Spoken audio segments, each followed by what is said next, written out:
My name's Anna Paulina Luna. My entire mother's side of the family and father's side of the family on both sides are from Mexico. My mom made the decision at 20 years old to basically walk home from an abortion clinic. She grew up in an environment that was really infected with drugs. You know, it could have ended up very differently.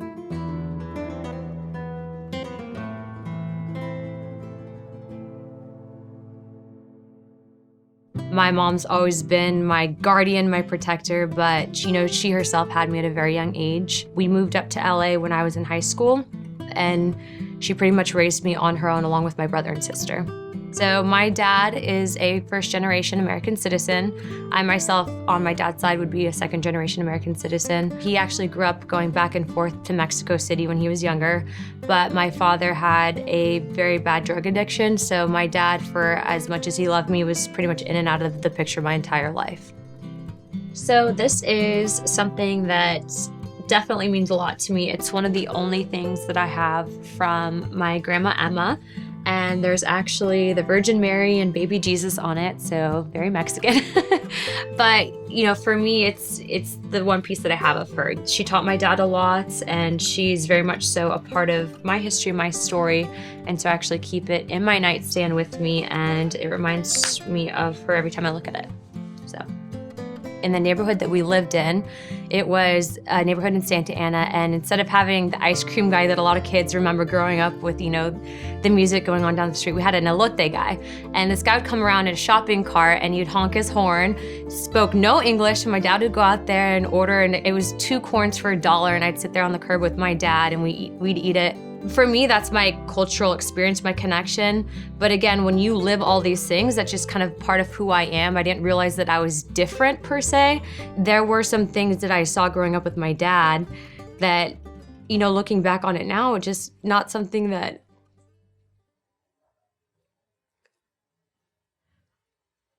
drugs really impacted my family. And a lot of times, I didn't see my dad. It was because he was either using or in jail. And, I would come across things that no kid should come across. I think at 10 years old, I came across a meth bag. Sometimes I found a pookie, which is basically a meth pipe. My grandma Judy, her brothers, and her husband actually all ended up dying of AIDS due to heroin use. And even though my dad loved me, he also was struggling with a form of addiction that, one of the places that I briefly lived at with my dad was actually, they were trafficking, or they were selling drugs out of it. They were selling firearms that ended up being raided. And, looking back at that then, I definitely saw the gang mentality. I saw what that environment was like. And for someone like me, my dad's not a perfect person, but he's clean now. And had it not been, I think, for the structure that the military really provided with me, it would have probably been that my dad wouldn't have been able to get out of those situations, because the military enabled me to help my family in a way that I think I wouldn't have been able to help them in that sense.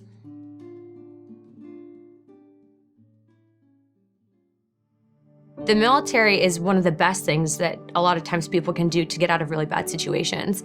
And it deeply almost angers me when I hear people say that the military targets minorities and that it's not a good thing, because not only was I able to help myself and really as an adult get the guidance and the structure that I needed to really excel, but I was able to also help my family. And I think that for someone like myself, what other place in the world can a young woman join the military and then help their family to the point of really making changes that impact future generations? And I think that that was something that I will forever be grateful for the military for. And when I still talk to younger kids, even kids from rough areas, I'm like, hey, look, you should consider joining, because for me it was life-changing and I don't regret that decision.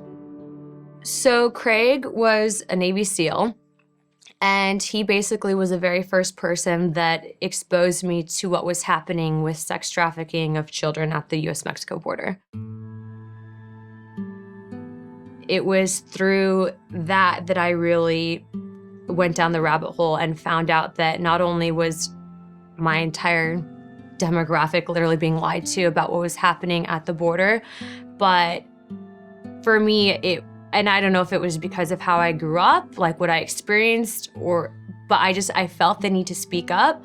I felt the need to advocate for people that can't speak for themselves. There's a market that's been created that's been run by organized crime on both sides of the border, and that to me is disgusting. There's children that are kidnapped and brought here to be trafficked for strictly sexual and/or labor purposes, and there are literally children that are also rented so that people can exploit the asylum process here in the United States by claiming that they're a family unit, they gain entry into this country, and then they never show back up to court, and then the kids are sent back and re-rented. I mean, you're talking about people being treated as less than human, literally less than garbage, being made to have intercourse with random strangers, not using protection, being raped, sometimes to the point of where they're bleeding. When you really see what happens to some of these kids, you know, they only hope that someone like a police officer or a border patrol agent or, you know, even an ICE officer would find them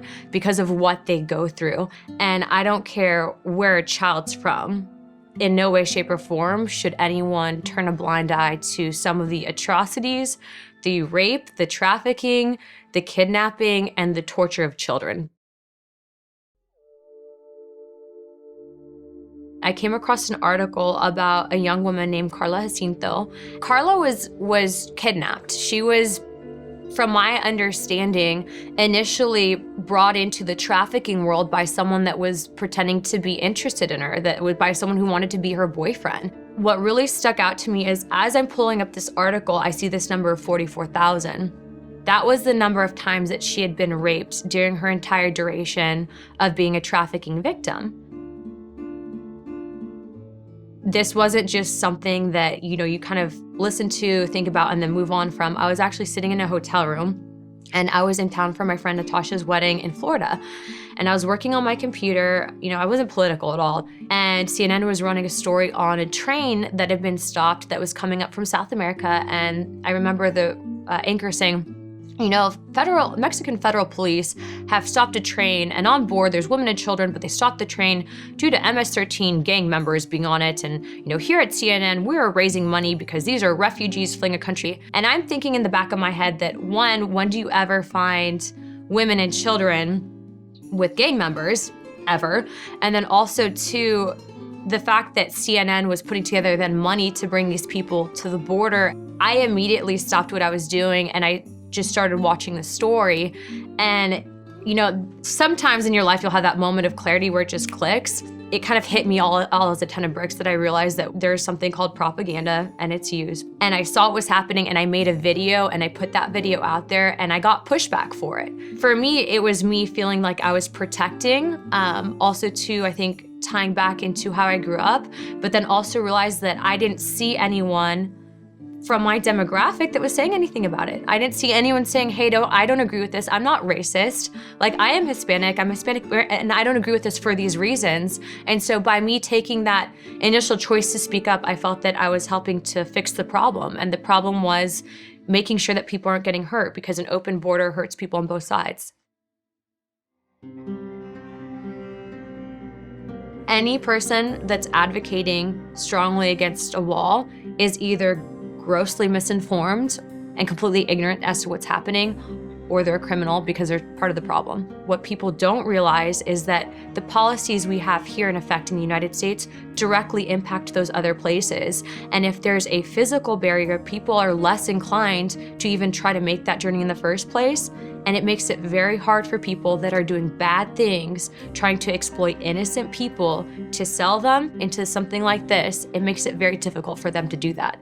What they were failing to say is that these children are separated to confirm biological identity. There's literally been Border Patrol came out with stats saying that 1/3 of the children that they tested that are brought to the border in family units are not biologically related to the people claiming to be their family members. That is horrifying. They've created something that I think should be a nonpartisan issue. They're not giving it the respect, they're not giving it the attention that's deserved, I think, because it's a political motive. I would hands down rather have a child separated from someone claiming to be their parent until they are biologically proved to be related to that person because of the fact that sex trafficking exists. It is irresponsible for people to say that we need to reunite families because of this reasoning. These kids don't choose to be in this circumstance. They're innocent in this. But if we're not protecting them through our legislative policies, then we're part of the problem, and I will never back down from that stance. A lot of the Border Patrol officers that I've talked to are actually Hispanic. A lot of the ICE officers that I've spoken to are Hispanic. People doing that job are not racist. People that know what's happening at the border, and the reason why you become so passionate about it is because you're informed. I don't think that people go into that job with the intention of wanting to hurt people. I think you go into that job because you want to help the community. It's our moral obligations as Americans, as Christians, as people that believe in God to stand up against this. The opportunities that I've had, to date, I've traveled to over 25 countries around the world. And I can say that the United States is one of the best countries in the world that currently exists, and that in no way, shape, or form have I ever been held back because of the fact that I am a Hispanic American. The truth is one of the most powerful things that you have to make changes in a country and a world that desperately needs it.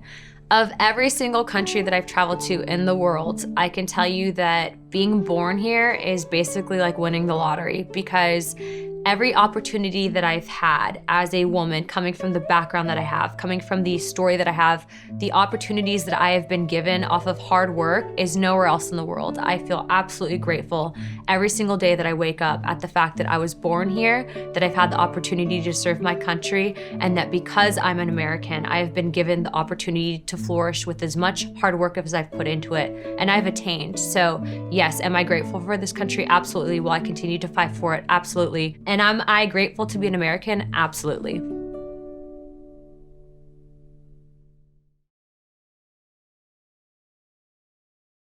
Did you know that PragerU is a 501c3 nonprofit?